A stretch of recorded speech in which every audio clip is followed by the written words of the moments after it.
Jim here with It's Always Busted in Philadelphia in the lovely Always Busted garage. Today is Cheap Tool Tuesday, and today we have the Warrior Harbor Freight 7¼ inch compound single bevel miter saw. At $89.99, it's the cheapest miter saw that I could find.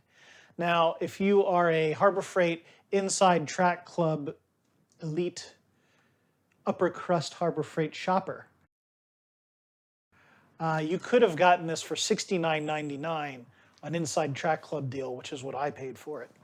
But the real question is it even worth $69.99 or $89.99 if you're just a commoner Harbor Freight shopper? But enough about Harbor Freight, let's look at the saw itself.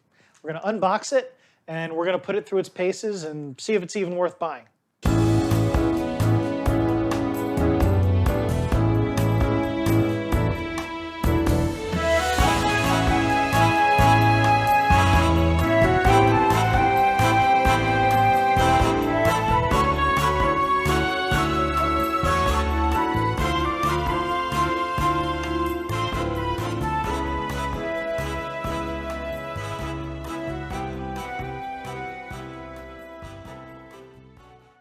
All right, let's get this box opened up. Lots of tape on this thing. It's like they're compensating for the quality of the tool. It's so fragile, they have to make sure they use a whole roll of packaging tape on it here. All right, got the lovely instruction manual. We've got our clamp. Almost missed it in here. We've got the dust collection bag.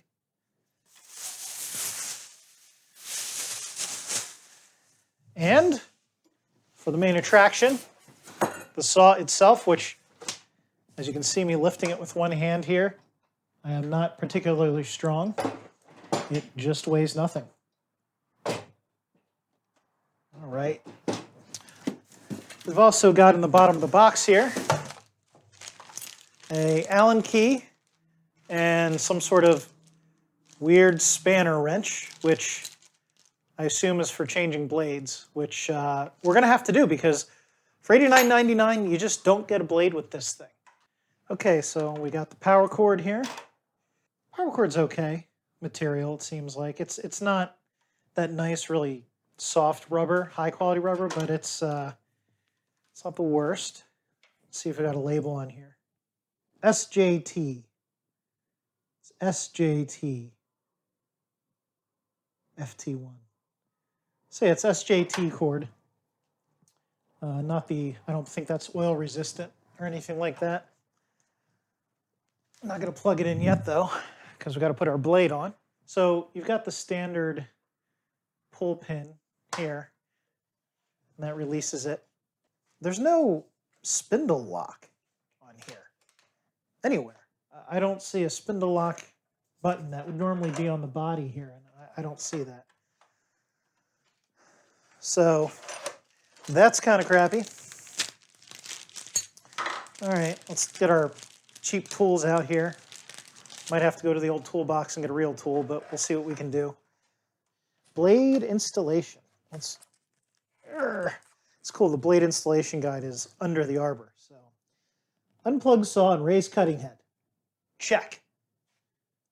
Swing, open, and remove guard plate bolt. Okay. See, this is a screw. I don't know if you guys, I can't rotate this because, there we go. So it says, swing blade guard open and remove guard plate bolt. This is a Phillips head screw. This is an Allen key, a hex head, I should say. So maybe that's what they're talking about.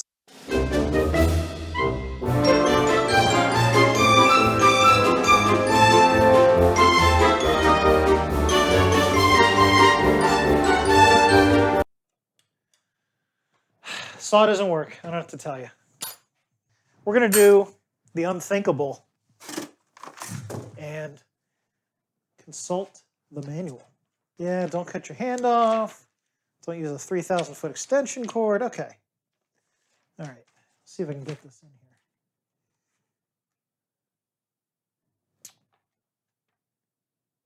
Guard plate. Yeah, we got that.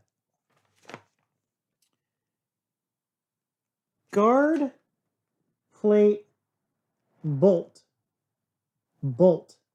That's a Phillips head screw. Guard plate bolt. Yeah, okay. Guess I'll go get a screwdriver. Just in case it's not compatible, I grabbed my Harbor Freight 79-cent / used to be free with coupon screwdriver. Just in case it's some weird import screw. You know. Seriously? Customer experience on this saw is not great lately. Let me move my useless Allen key collection. This is not going well.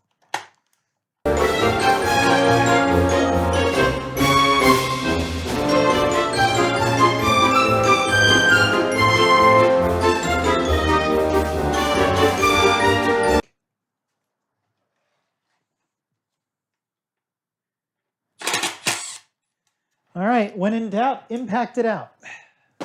That was ridiculous. Nothing short of ridiculous. Okay, so we've got our weird spanner wrench with the 2 tabs on it.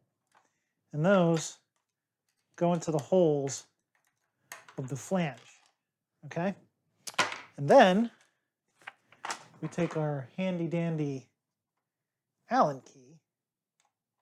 And this is a reverse thread bolt, so we turn it righty-tighty. Try that again. This is lovely. Must have cost them an extra, what, $1 to put a spindle lock, so they just didn't do it. Okay. Finally got this off.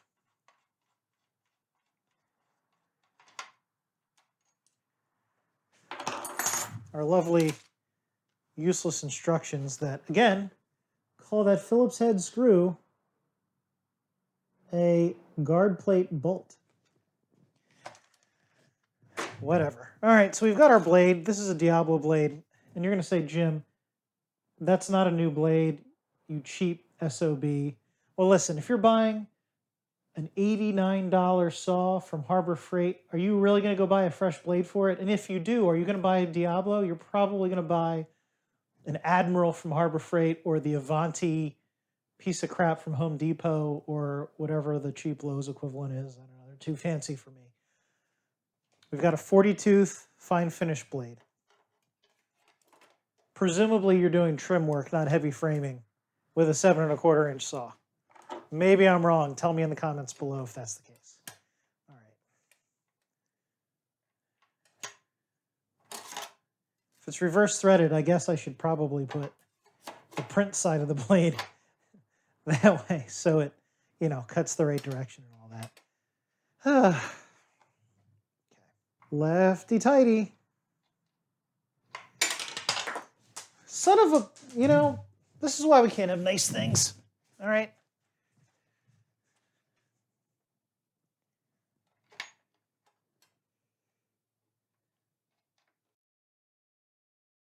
I'll tell you what, if I was using this saw regularly, I would probably use the blade way past its useful life even more than I usually do because of the blade change process here.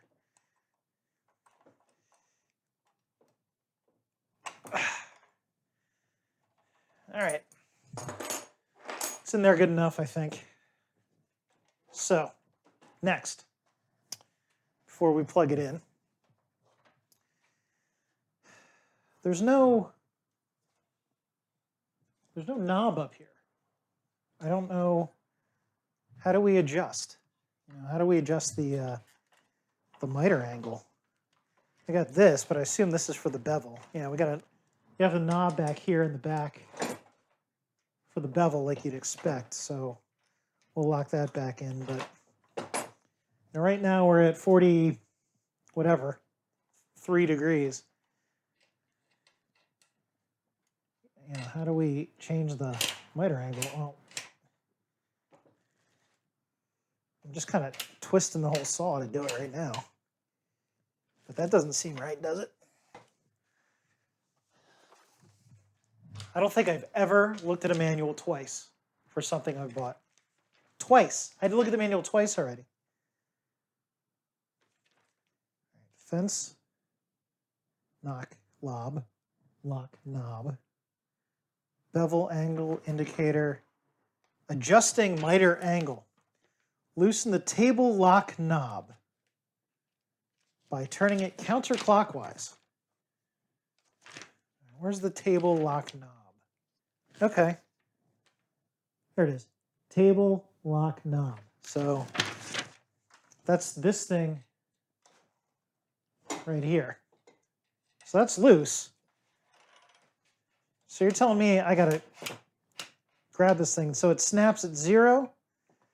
Let's see what its detents are here. 0, 15, 22 and a half, 30, 45. On the other side, let's see if it's the same. 15, 22, 30, 45. And I'd say on each of these detents with this knob loose, you've got half a degree of play in there. So it's not very precise. But we got it to 0 degrees. Hallelujah. So now let's check it for square. I've got my PEC square here.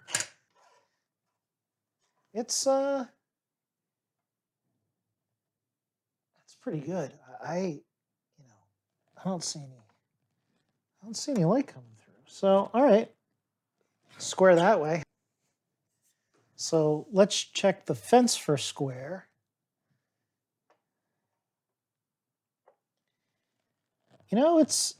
It's pretty dead on. I mean, I couldn't really ask for much more for really any tool. I don't see any light coming through. Let's see if the blade is square to the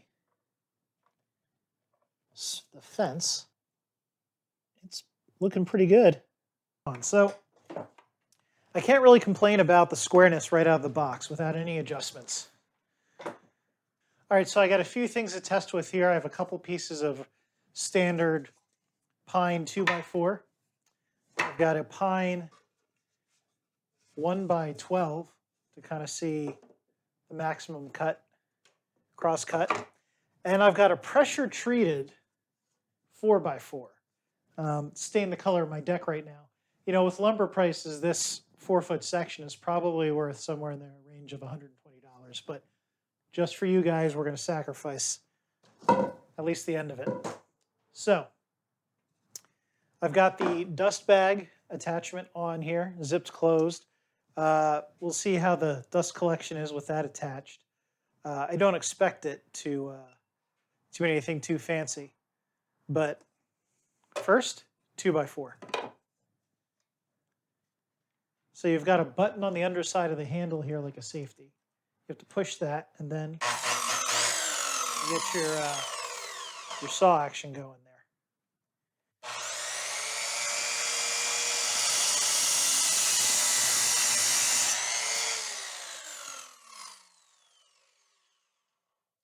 So as you could hear, the saw took a minute to slow down. That means it doesn't have any sort of brake on it. But, made a pretty clean cut. Where's my square here? Check that cut for square. Looks just fine to me. As far as dust collection, nothing to write home about. Quite a bit of dust on the table here. But, if you use that with a decent shop vac or something, probably fine. All right, up next, let's try to cut 2 2x4s stacked on top of each other. See how it handles that.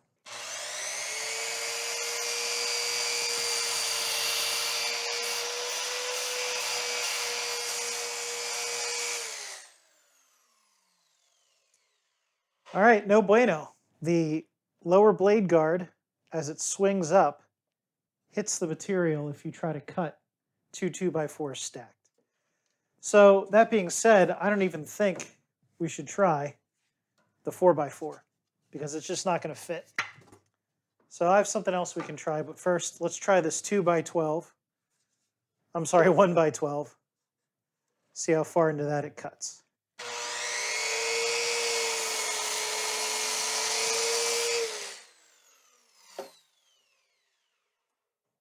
Okay, got my 4-inch square here. Looks like we got about 5 inches on the dot. Now, when I say 5 inches, that's really when the circular, the profile it cuts, that's on the surface. So through all the way, it's more like 4 1/4. So you get 4 1/4 cut. And if you wanted to just flip this over and try to, do it 1x12, wouldn't make it through. But we knew that. This was just to see what we could get out of it. All right, so we're going to skip my precious 4x4 here. Hold on, I'll be right back. All right, so instead, let's try a piece of 5/4 board, 6-inch, 5/4 by 6-inch standard deck board. This is a pressure-treated board as well. Let's see how it does with this.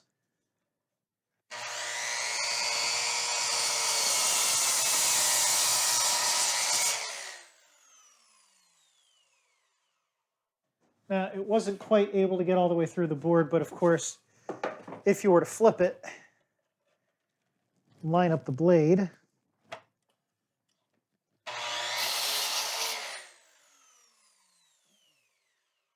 you could cut through it no problem.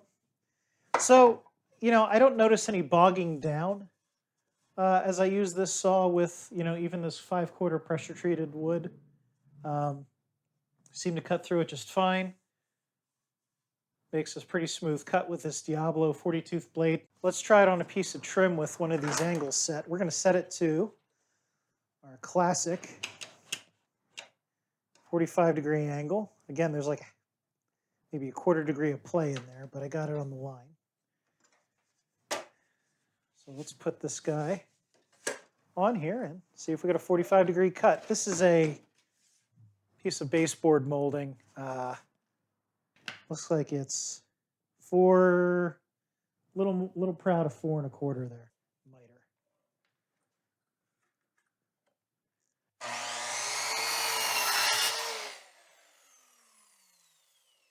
See, now that is disappointing because it wasn't able to cut the whole way and it just left that little nib on the end there.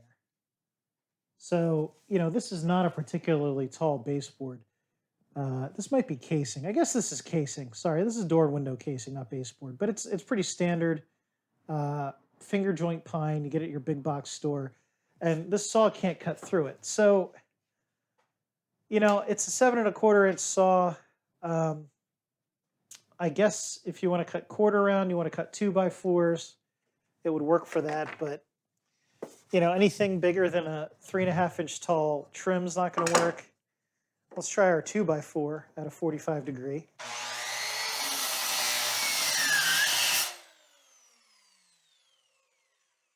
Yeah, again, it didn't quite make it through there. So you're not cutting 45s on this for any common size material because it just doesn't quite make it through. So that's kind of disappointing. And, on that 45 cut through that 2x4, you might have heard the motor started to bog down a little bit. So there's a few things I think we should consider in looking at this saw. First of all, the limitations I discussed about cutting a 2x4 or trim at a 45-degree angle, those really aren't unique to this particular 7 1/4-inch miter saw. Any 7 1/4-inch saw that doesn't have a sliding feature is going to have those cut limitations. So that's really a question of, is there a place for a 7 1/4-inch saw in your shop or your workflow? Another thing to consider is that at $89.99 and really even $69.99 for Inside Track Club members, for just a little bit more, you can get this Metabo HPT, formerly Hitachi, 10-inch compound miter saw for $99 here on Amazon. Now, you might say, well, that's not list price, but this has been listed at $99 for at least a couple months now. If I click my Honey add-on, maybe we can see the price history here. Now, see, it at least 30 days it's been $99. Maybe we can go to Camel here and look at the total price history. Okay, so you can see as recently as it looks like maybe October of last year, it did spike up to $150. So this is a pretty low price. Evidently, there was a time period where it was down to $89, which is the same price as the full price Harbor Freight saw. So, you really have to ask, if I'm going to spend even $69, is the extra $30 for a name brand Hitachi Metabo saw worth it? And, I don't know what this thing weighs. Let's see here. 24.2 pounds, okay? The weight on the Warrior Harbor Freight is 14.8 pounds. So it's another 10 pounds. But really, 25 pounds is still a very light saw, easy to, pick up and move if you need to. So, again, a couple things to consider.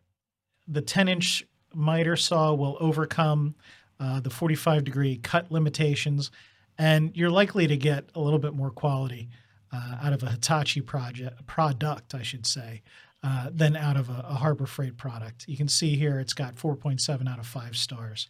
So, Hitachi is a known entity, and just something I wanted to throw in there. But, in summary, the saw was very square out of the box. I was very surprised. The fence was square to the table. When you had the miter angle set to 0, the saw blade was square to the fence. And when you had the bevel angle set to 0 degrees, the saw blade was square to the table. And that's about as much as you can ask. Even more expensive saws usually need some tuning out of the box, but this was looking pretty good. So the Harbor Freight Warrior 7 1/4 inch miter saw, if you can accept the limitations of a 7 1/4 inch saw, if you are an Inside Track Club member and can get this saw for $70, this is March 2021 that it's listing this price. And if you really want to save the 10 pounds versus that Hitachi Metabo, then this might be the saw for you. If it was me, I would at least buy the Hitachi for an extra, $10 to $30. Hey guys, thanks for watching. Do me a solid. If you found any value whatsoever in this video, please hit that like button below. Hit subscribe. I'm a new channel. Really could use any help I could get. Hit that bell icon if you would like YouTube to annoy you on my behalf. And of course, it's always busted in Philadelphia.